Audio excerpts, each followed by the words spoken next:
আল্লাহ বলেন কানাত লাহুম জান্নাতুল ফিরদাউসি নুজুলা।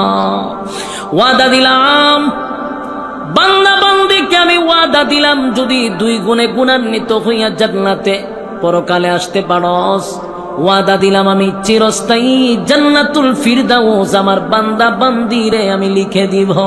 সুবহানাল্লাহ। 2 গুণে গুণান্বিত হতে হবে। কারণ যুবক ভাইরা, এই পৃথিবী চিরস্থায়ী নয়। বলুন, এটা কি চিরস্থায়ী? এই পৃথিবী চিরস্থায়ী নয়। আল্লাহ বলেন কুল্লু মান আলাইহা ফান, সব আমি ধ্বংস করে দিব। সব যেদিন ধ্বংস হয়ে যাবে, ওয়ায়াবকা ওয়াজহু রাব্বিকা যুল জালালি ওয়াল ইকরাম, যিনি থাকবেন তিনি কে? যিনি থাকবেন তিনি আল্লাহ। সব ধ্বংস হবে, এমনকি যিনি বাঁশি বাজাইবেন ইসরাফিল আলাইহিস সালাতু ওয়াস সালাম, তিনিও থাকবেন না, আল্লাহ তাকেও ধ্বংস করে দিবে।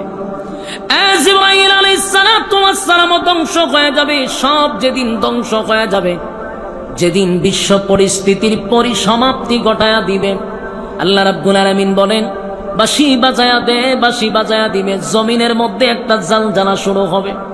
ইজা জুলজিলাতিল আরদু জিলজালাহা, জমিনের মধ্যে জালজালা শুরু হয়ে যাবে। সব ধ্বংস হয়ে গেল। প্রথম সিংহায় সব ধ্বংস হয়ে গেল।